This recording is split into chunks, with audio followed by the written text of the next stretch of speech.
चलिए अभी हम लोग देखेंगे कुछ होमोजीनियस इक्वेशंस को। ओके, तो क्वेश्चंस आपके सामने हैं, आप देखते जाइए। पहला क्वेश्चन क्या है, एक मैट्रिक्स है जिसका डायमेंशन दिया गया है 3 into 4 मैट्रिक्स, और ये एक होमोजीनियस इक्वेशन है and it has how many solution. हम कैसे निकालेंगे, हमें इक्वेशन नहीं दिए गए, बस इसका डायमेंशन दिया गया है, तो हम कैसे बता सकते हैं कि इसका कितने सारे सॉल्यूशंस पॉसिबल है। तो देखिए सर, ए का जो मैट्रिक्स दिया गया है उसका रो कितना है, 3 है, और कॉलम कितना है, 4 है। Number of column represents number of variables. मतलब अगर आपके इक्वेशंस में x y सिर्फ 2 वेरिएबल है तो आपका कॉलम भी 2 ही होगा ना। अगर आपका कॉलम मान के चलिए, देखिए यहाँ पे x y z 3 वेरिएबल है, तो जब आप इसकी कोएफिशिएंट मैट्रिक्स को लिखेंगे तो उसका 3 कॉलम भी आएगा। तो हम इसके जो कॉलम है इससे देख के बता सकते हैं कि कितने सारे वेरिएबल्स प्रेजेंट है। तो इसके 4 वेरिएबल प्रेजेंट है, ठीक है ना। Number of column represents number of variable, और रो, इसका रो का नंबर क्या है, 3 है। और हमने क्या बताया था कि एक मैट्रिक्स का रैंक का प्रॉपर्टी होता है ये, rank of any matrix is minimum of, मतलब अगर मैक्सिमम रैंक आपको निकालना है, इसका मैक्सिमम रैंक कितना पॉसिबल है। एक मैट्रिक्स का मैक्सिमम रैंक मिनिमम ऑफ इसका m एंड n है, तो m एंड n का मिनिमम जो होगा, तो इसका मैक्सिमम पॉसिबल रैंक क्या हो सकता है, 4 तो कतई नहीं हो सकता, क्योंकि इसका A B C D E F G H I J K L मान के चलिए ऐसा एक मैट्रिक्स है, तो इसका रैंक कभी 4 नहीं हो सकता, क्योंकि इसका नंबर ऑफ नॉन जीरो रो 3 ही हो सकता है, मैक्सिमम 3 हो सकता है। तो maximum possible rank of this matrix is 3। और नंबर ऑफ वेरिएबल कितना है सर, नंबर ऑफ वेरिएबल तो 4 है, which is less than number of variable, तो अगर आपका ए मैट्रिक्स का रैंक नंबर ऑफ वेरिएबल से कम है तो इसका कितना सॉल्यूशन होगा, इनफाइनाइटली मेनी सॉल्यूशंस होगा। So it has infinitely many solutions. Option is it has infinitely many solutions, so the option will be B. Okay, next equation देख लेते हैं। यहां पे बोल रहा है कि this set of equation has non trivial solution. Non trivial solution means similar case, rank should be less than number of variable. Number of variable 3 है, तो आपको किसी तरह से इसके रैंक को 0 0 0 करना है नीचे के रो को, ताकि रैंक को आप 2 लिख सको। तो चलिए पहले हम कोएफिशिएंट की मैट्रिक्स को लिख लेते हैं, P Q R Q R P R P and Q।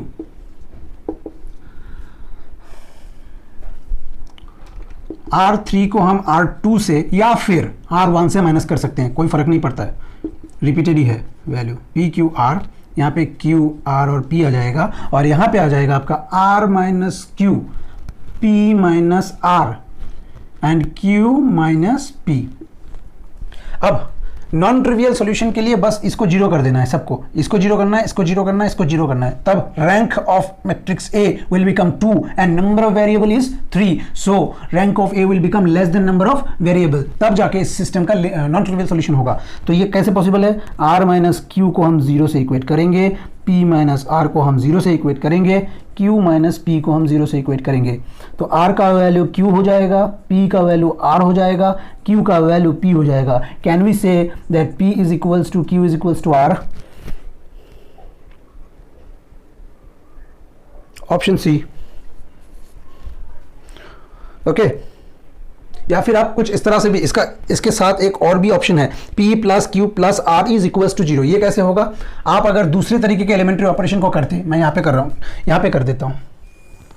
अगर यहाँ पे ये वाला ऑपरेशन नहीं करके आप इन सबको ऐड भी तो कर सकते थे, जैसे कि R1 plus R2 plus R3 करके इसको हमने R3 में अगर लिख देता तो क्या हो जाता, P Q R and P, और ये हो जाता है आपका P plus Q plus R, ये भी हो जाता आपका P plus Q plus R, और ये भी हो जाता आपका P plus Q plus R। और आपको किसी तरह से इन नीचे को 0 करना है, तो यहाँ पे आप लिख सकते थे P plus Q plus R equals to 0। तो ये दोनों ही ऑप्शन वैलिड है, और ये दोनों ऑप्शन C में लाई करता है, तो option is C। Okay, next question कह रहा है कि एक मैट्रिक्स दे रखा है 4 into 4 का, 4x4 मैट्रिक्स है जिसका सारा का सारा एलिमेंट 3 है। तो ऐसे केसेस में नलिटी क्या होगा। अच्छा, व्हाट इज नलिटी, नलिटी को ही हम लोग फ्री वेरिएबल कहते हैं, फ्री वेरिएबल। ठीक है, इसको ही हम डायमेंशन ऑफ बेसिस कहते हैं। इसके बहुत सारे नाम हैं, डायमेंशन ऑफ बेसिस और dimension of solutions, dimension of solution space और dimension of null space.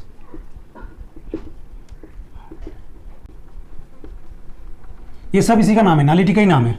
Nullity को हम फ्री वेरिएबल कह सकते हैं, डायमेंशन ऑफ बेसिस भी कह सकते हैं, dimension of space of solution या फिर सॉल्यूशन स्पेस और डायमेंशन ऑफ नल स्पेस। और इसको हम निकालते कैसे हैं?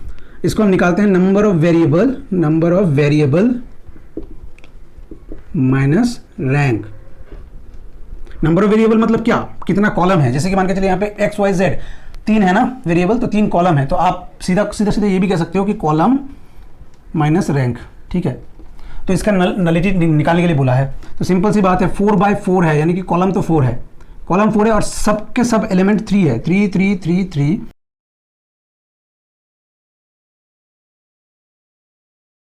3। This is your A matrix 4/4। Column कितना है? 4 है। और इसका रैंक कितना हो जाएगा? एलिमेंट्री ऑपरेशन करके हम इसको ऐसे फॉर्मेट में लिख सकते हैं ना, सब 0 0 0 आएगा, ये भी 0 0 0 आएगा, ये भी 0 0 0 आएगा, तो आपका रैंक आ गया 1। तो नलिटी का स्पेस क्या हो जाएगा? Nullity will become number of column minus 1, that is 3। ठीक है, now we will be solving some question regarding basis and dimension also. Hello everyone, welcome to my YouTube channel UPSC express. So अभी हम लोग basis and dimension के ऊपर कुछ questions को करते हैं। ठीक है, इससे पहले हम लोगों ने रैंक के, मैट्रिक्स के, डिटर्मिनेंट्स के और homogeneous and non homogeneous equations के काफ़ी सारे क्वेश्चंस को सॉल्व किए थे। Now let's discuss about basis and dimension. इससे प्रीवियस वाले वीडियो में भी हमने लास्ट क्वेश्चन जो सॉल्व किया था वहाँ पर नलिटी का कंसेप्ट आया था। ठीक है, जो नलिटी को हम बेसिस ऑफ डायमेंशन भी बोलते हैं, डायमेंशन ऑफ बेसिस ये भी कहते हैं, या फिर dimension of space of solution कहते हैं, डिफरेंट नाम है उसका। ठीक है, तो आपके सामने जो क्वेश्चन है आप देख सकते हैं, it is written that consider the set of column vector defined by x is equals to x belongs to r cube where x1 plus x2 plus x3 is equals to 0, where x transpose is equals to x1 x2 and x3 transpose, which one of the following is true। यहाँ पे option भी दे रखा है आपको, यानी कि आपको basis निकालना है। ठीक है ना, सब space x is not the subspace of r cube, none of the above। Okay, तो आपको यहाँ पे बेसिस निकालना है। कैसे निकालते हैं? पहले आप इसकी कोएफिशिएंट मैट्रिक्स को निकालेंगे, 1 1 एंड 1। ठीक है, इसके बाद आप इनके वेरिएबल्स को लिखेंगे, x1 x2 and x3। Number of variable कितना है आपका? 3 है। मतलब कॉलम नलिटी कैसे निकालते हैं? नलिटी या फिर basis, number of free variable जिसे कहते हैं, फ्री वेरिएबल कैसे निकालते हैं? Column minus rank. यहाँ पे तो ये 0 0 0 आएगा, चलो इसको 0 लिख देते हैं। यहाँ पे आप देखिए, rank of this matrix is equals to 1, number of variable is equals to 3, therefore dimension of space, या okay number of free variable लिख देते हैं, number of free variables, number of free variables कितना आएगा? 3 माइनस 1 इज इक्वल्स टू 2। ठीक है, अब चलिए इसका इक्वेशन को फिर से लिखते हैं, x1 plus x2 plus x3 is equals to 0। Free variable कितना आया आपका?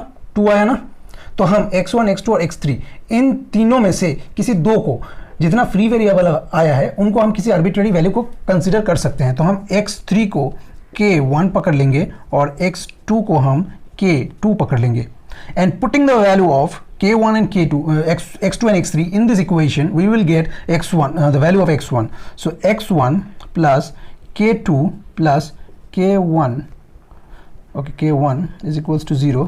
So x1 is equals to minus k1 minus k2. Okay, now x1 x2 and x3 को हम ऐसे लिखेंगे, माइनस k1 माइनस k2, यहाँ पे आ जाएगा आपका k2 और यहाँ पे आ जाएगा k1। x3 को हमने k1 पकड़ा था। ओके, क्या हम इसको ऐसे लिख सकते हैं? Minus k1 k2 k1 plus minus k2 0 and 0। Sorry यहाँ पे आप k1 माइनस k1 और यहाँ पे 0 दे दीजिए, और यहाँ पे आप k2 को दे दीजिए, ठीक है। अब आप इधर से k को कॉमन ले लीजिए, k1 को हम कॉमन ले लेंगे तो आपका आएगा -1 0 एंड 1, और इधर से आप k2 को कॉमन लेंगे तब आपका आएगा -1 1 एंड 0। तो आपका जो बेसिस है, these are your basis, -1 0 1, और ये आएगा आपका -1 1 and 0।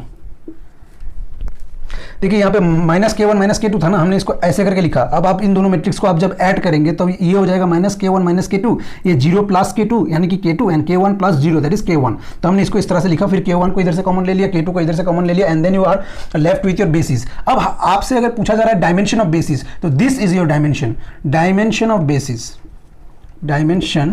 Of basis is equals to 2। देखिए नंबर ऑफ फ्री वेरिएबल के बराबर ही आया। अगर आपको नलिटी बोला जाता तब भी आप 2 लिखते, ठीक है। अगर आपको बेसिस पूछा जा रहा है तब इसको लिखेंगे। अगर डायमेंशन ऑफ बेसिस पूछ रहा है तो आप इसका नंबर को लिखेंगे कि कितना बेसिस आया आपका। ओके, सो इसका the option will B 0, okay 0 -1, हाँ, the option will B A.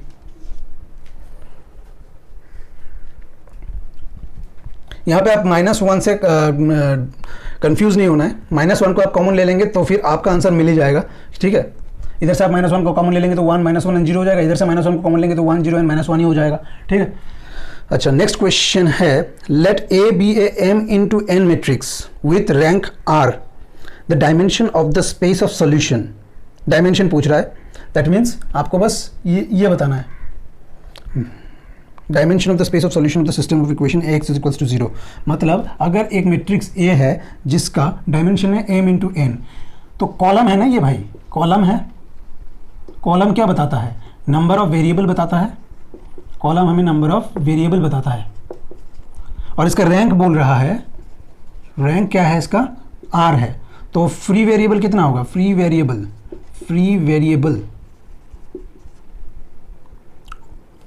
space of dimension of space or dimension of space of solution